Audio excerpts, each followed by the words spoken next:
On behalf of our final presenter this morning is Shelton Goode. Dr. Goode, welcome. Diversity Manager for Georgia Power, who has a doctorate from Public Administration from the University of Alabama. And I don't know what your friends in Georgia say about a degree from Alabama, but I'm sure it's all good. But I also note from your resume that you're a professor and teaching at Troy University. So we're going to get both kind of your perspective from working inside a large organization, but also the public administration perspective. So welcome. Thank you very much for being here. Good morning. Before I get started, let me say thank you for first just for having me here. Bill Stanley, who serves on what can best be described as a board of directors for our diversity initiatives at Georgia Power, invited me here to share with you some of the initiatives, goals, and best practices that we've implemented at Georgia Power. Now, that's significant considering that Bill serves on a number of boards and could have invited a number of people here from a number of companies. The fact that he asked us here from Georgia Power, I hope says something about what Bill has seen over the last 8 years in terms of our progress as we have tried to transform the 125-year culture to one that's more trusting and more inclusive. So just want to say publicly thank you to Bill for inviting me and having us here. Let me set some context on what I'm going to be talking about. You heard Dr. Thomas talk about yesterday the two most important and crucial questions that AIA needs to ask itself. Number one, what is it that you are trying to accomplish, and why are you trying to accomplish it? I can tell you at Georgia Power, we know what it is that we are trying to do, and we know why we are trying to accomplish it. What's significant is the fact that we did not come to the answers to those two important questions by ourselves. We had a lot of help. As a matter of fact, we had 632 million reasons why we had to get this correct. Georgia Power, which is the largest subsidiary of Southern Company, is a very good, a very successful company. But for years, as we increased the representation of the company, we had minorities and females tell us that the company was not a place where they felt included. They did not feel, putting it in the terms of Dr. Thomas, they did not feel that they, as an elephant in a giraffe house, was welcome, that they were valued, that they were respected, and therefore they could not do their best work. That, unfortunately, our lack of response, unfortunately, resulted in them going to some outside counsel and again hitting us with a significant lawsuit. The fact that AIA is trying to approach this from vision, I think you're going to find this a little bit more challenging than we may have given the burning platform that we did to respond to that need for change. In the few minutes that I have four things that I want to try to accomplish. I was specifically asked to come and provide you an update on our diversity and inclusion goals, discuss some specific initiatives that we've undertaken to achieve those goals, to share some outcomes that have become best practices, and describe how we in fact measure our success. Again, creating some backdrop for this, the one thing, again, that I want to reiterate that Dr. Thomas brought out yesterday was the fact that the things that I'm going to be talking about here could not have been done if there wasn't a relentless focus on developing a sustained leadership capability from the top down, and to make sure that we, in fact, created this capacity to manage diversity. So some of the things that I'm going to be talking about here are going to show you from a specific perspective of one Fortune 500 company many of the things that Dr. Thomas talked about yesterday. Georgia Power, who are we? We're the largest subsidiary of the Southern Company. We serve 2.2 million customers throughout the state of Georgia. And what we do is produce, transmit, distribute, sell, and deliver electricity. Based on our 2006 numbers, annual revenues of $7.2 billion, $787 million in net income, 9,000 employees statewide. Georgia Power in the state of Georgia is an icon. I don't say that. When J.D. Powers did a survey of one of the most recognizable brands in the state of Georgia, Georgia Power came in second behind UPS, and that's no secret why. I mean, those little brown trucks show up at people's houses and bring things that people order. To come in second behind a company like UPS is no short undertaking. We're known for reliability, low cost, and again, extremely positive customer service. Taking a snapshot of the company, you can see some of the demographics there. But let me kind of paint a picture for you as you look at the demographics. You're looking at a company that's over 125 years old. It's engineers. It's white. People that describe themselves as heterosexual. People that describe themselves as Christian. 65% or more of the company's employees have never worked anywhere else. Over 70% of the employees have a family member that works at the company. And as you can see, we have a high percentage of our employees who are retirement eligible.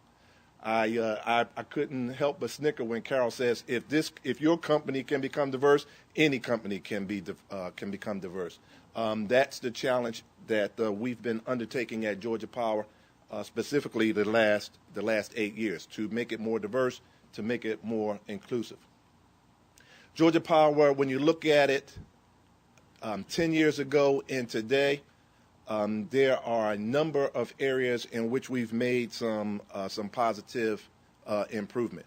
The number of minorities and females have both increased. When you look at the company in terms of the percentage of employees, one thing should jump out at you is that our company is getting older and older. When you look at the percentage of employees 45 and older, you're looking at well over 50%, almost 60% of employees. And when you combine that with the percentage of employees who have over 16 years of service, you're looking at, again, over half of our employee base is, in fact, retirement eligible. That, in fact, creates a business case for diversity and inclusion in our company. This is just a few of the drivers. There are many. But when you look at the fact that 60 to 70% of our company's existing workforce will become eligible for retirement within the next 5 years, combined with the fact that a lot of that talent, we're talking about engineers, attorneys, technical craft, labor, is going to walk out of the door. That will, in fact, usher in new faces joining the company in greater numbers than any time in the company's history. Those faces will look dramatically different than the faces that have been there for throughout the company's history. In fact, we're looking at the fact that the tensions that Dr. Thomas mentioned yesterday of having 4 generations in one workplace is going to create tensions and issues around work styles, preferences, perceived commitment levels. Let me give you an example. You heard from 2 previous speakers today in terms of Generation Y. We are a 24 by 7, 365 company. Our primary job, again, is keep getting the lights on and keeping them on. That does not fit very well with a generation who would prefer to work remotely and also work somewhere between 10 and 5. When a storm comes up and you have 200,000 people in the dark, you cannot get those people back on remotely. Someone is going to have to go physically out there, climb a pole, and begin to restore electricity. We are already seeing these sorts of tensions in our workplace. What is it that we are trying to accomplish at Georgia Power? Again, I want to tie this back with Dr. Thomas having kicked this off and me coming as a bookend. I want to tie this back again. One company's implementation of many of the things that you heard him talk about. We have tried to make this simple at Georgia Power. You heard Dr. Thomas talk about the 4 quadrants. You heard him talk about diversity management. Diversity and inclusion at Georgia Power is defined by its employees. In 2000, we had 11 employees tell us what it means to be in a company that is not diverse and is not inclusive. And what they told us, well, resulted in us framing our mission in the words that you see there. We're trying to create a culture where every employee feels valued and respected and productive. Now, as I said, we're a good company, a very good company. What those employees told us, though, as good as we are, there are 4 things that are distinct about our culture that if we got better at, we could be an even better company. Number 1, in our company, which is very hierarchical and top-down, employees have felt like they could not speak up openly and candidly. We will know that we are becoming more inclusive when on any given day, any employee would tell us in general that they can speak up, express themselves candidly, and in fact, they feel obligated to do so. That we listen to each other and hear each other with understanding, that issues and concerns are dealt with fairly and directly. Let me kind of paint a picture for this. If I have a issue with Carol, at Georgia Power, I would not tell you. What I would do is I would tell Catherine, you know, I don't know what's up with Carol. She just doesn't seem to get it. We don't deal with people directly. We deal with them in a roundabout way because we call that Georgia Power nice. That has to change. We want everyone to, regardless of title, regardless of position, to serve as a personal leader.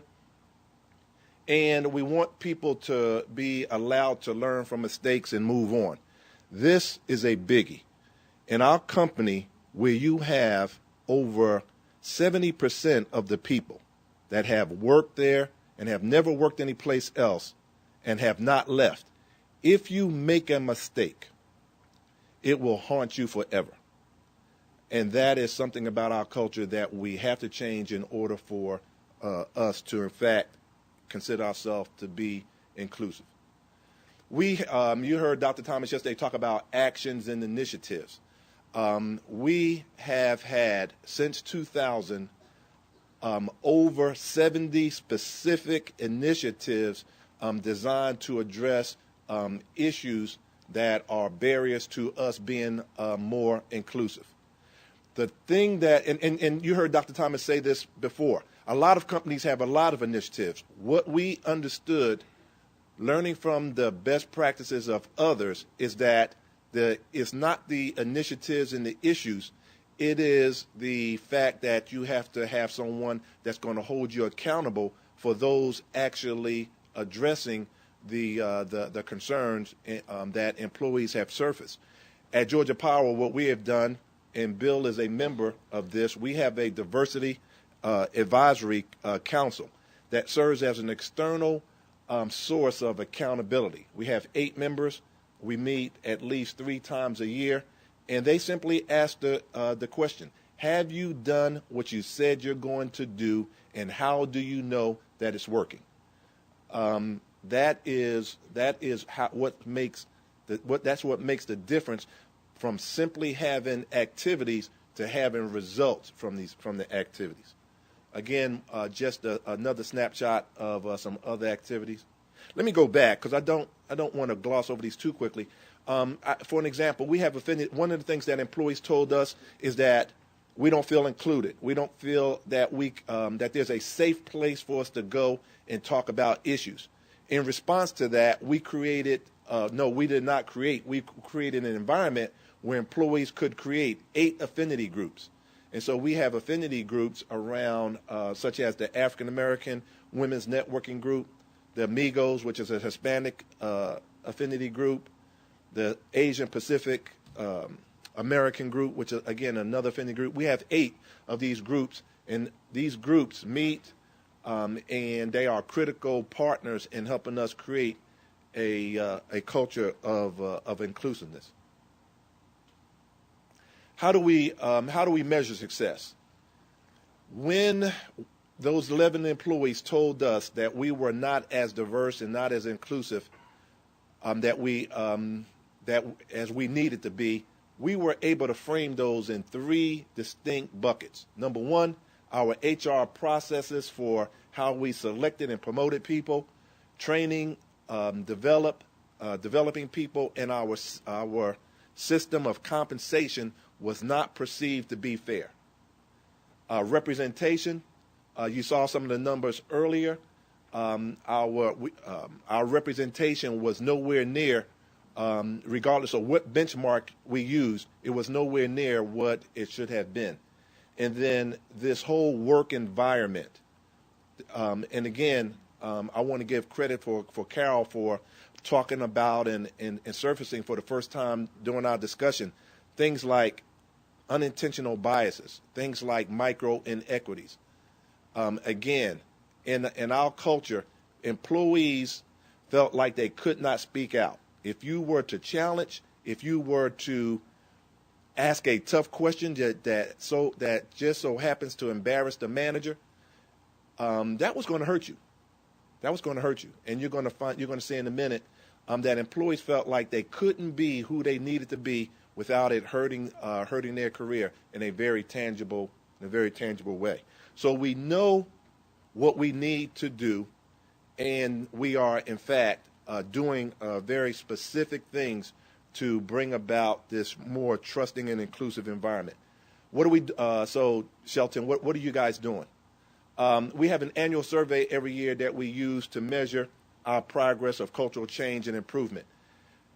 I just lifted 3 of the questions out of the survey and showed you the questions and then showed you the results. What we would be looking for here is at least a 65% favorable response to these questions. And so you can see the questions there. You can see the percent of favorable, neutral, and unfavorable responses to these three questions. And this is based on our last survey, which was done in November of 2007. Again, just a snapshot that we use to see if we're in fact making progress. And this survey is conducted every year. In an effort to create a culture of excellence through inclusion, just another snapshot of a couple more questions.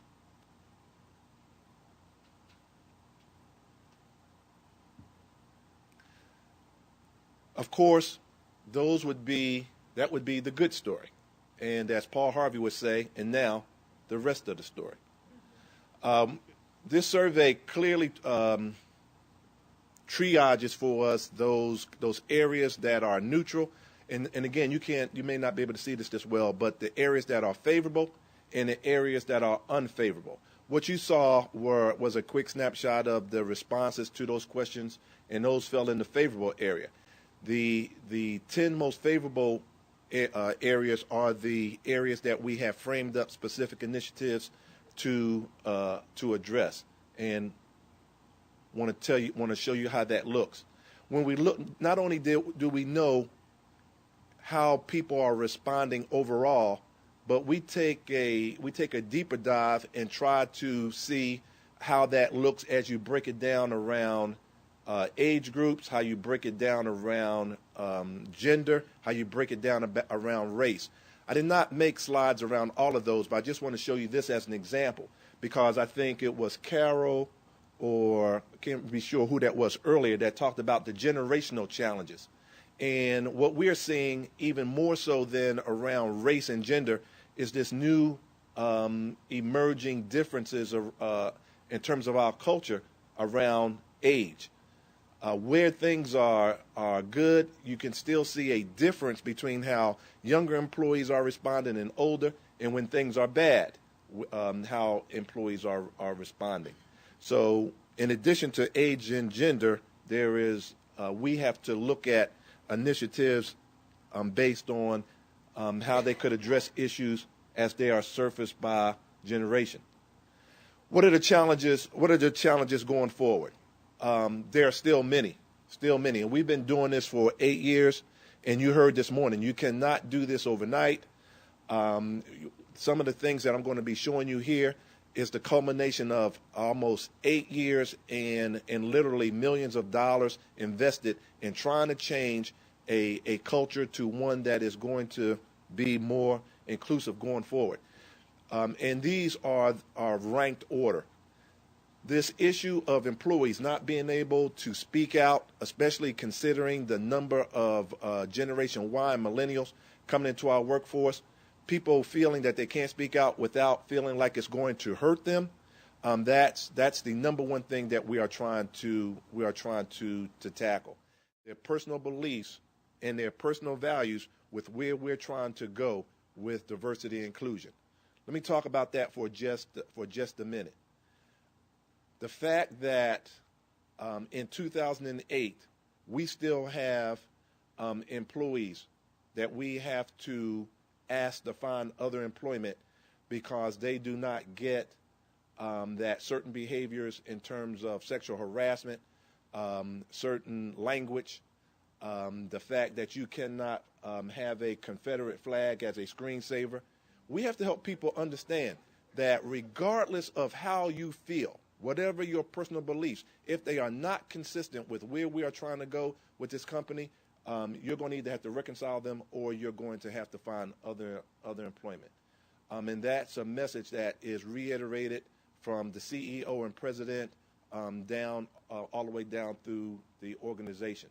And again, we count on our external advisory committee to bring us intel, to meet with our employees, and to hold us accountable for what we say we're trying to do. We also have to help employees see the connection between diversity and inclusion and business results. Unlike some companies who found it easy to create a guacamole chip in an effort to get the Hispanic market, for us, it's not that easy.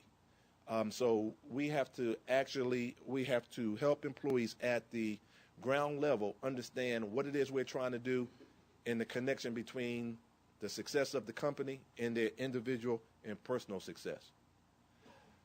The trust gap. On this slide clearly shows that we have work to do. Employees love the company. They are willing to give more. They are willing to go above and beyond, but we still have not earned their trust.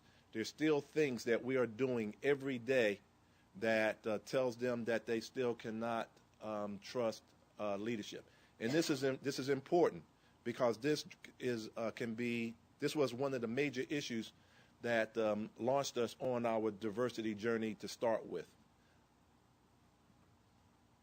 Employee fear of retaliation, again, in an effort to be transparency and again to try to connect the dots to what some of the things that Dr. Thomas was talking about and how it actually looks in a Fortune 500 company. I think Marshall asked the question, can you do it all? Can you work on all four quadrants? And Dr. Thomas says you can and you should, but I will tell you, you cannot do it if you do not build leadership capacity around understanding what this is about and building the capacity to manage diversity in your leadership. helping our managers understand that our employees feel like they cannot speak up, cannot challenge, cannot be candid without it hurting them. That was something we had to help them understand that they had to first become aware of, and then secondly, change their leadership behavior to reduce this employee fear of retaliation. Turnover, we do not have a lot of it. We do not have a lot of it.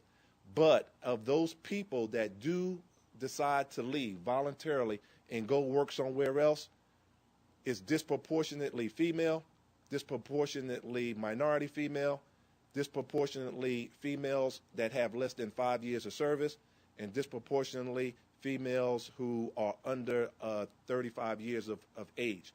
That's the exact demographic we can't afford to lose. So we, in fact, have a special initiative designed to figure out what is happening with that specific demographic and then put some things in place to turn that around. Challenges going forward, when we're talking about building the capacity to manage differently, this is what it looks like at Georgia Power. Our leaders from the top down are being held accountable, are being told that you're going to have to provide and be able to receive feedback, that you're going to have to explain the whys behind decisions.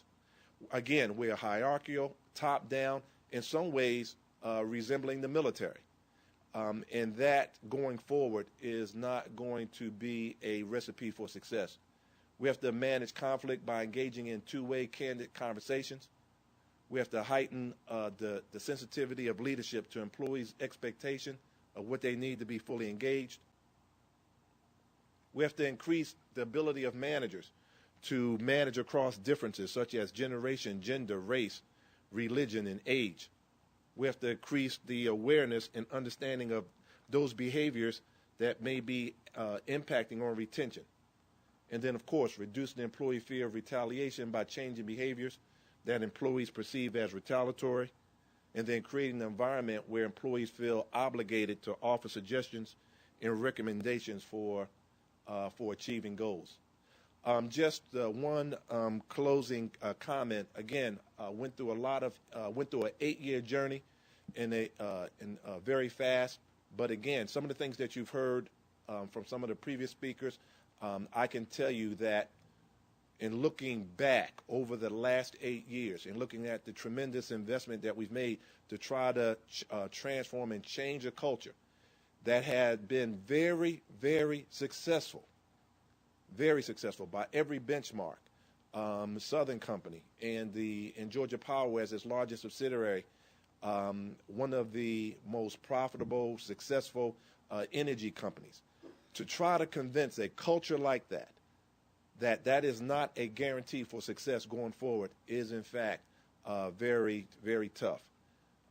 We have been given a gift and a wake-up call and a mandate for change, and I can tell you that my boss, Frank McCloskey, the Vice President of Diversity, Jim Miller, the General Counsel for Georgia Power, have been told we are not going to allow another legal lawsuit to remind us that we have to change. That not only are we going to change, but we in fact are going to be a thought leader around diversity and inclusion, and not just be a company that wins awards for best practices. The award that we want has to come from our employees and them seeing us as a more trusting and inclusive culture. Thank you.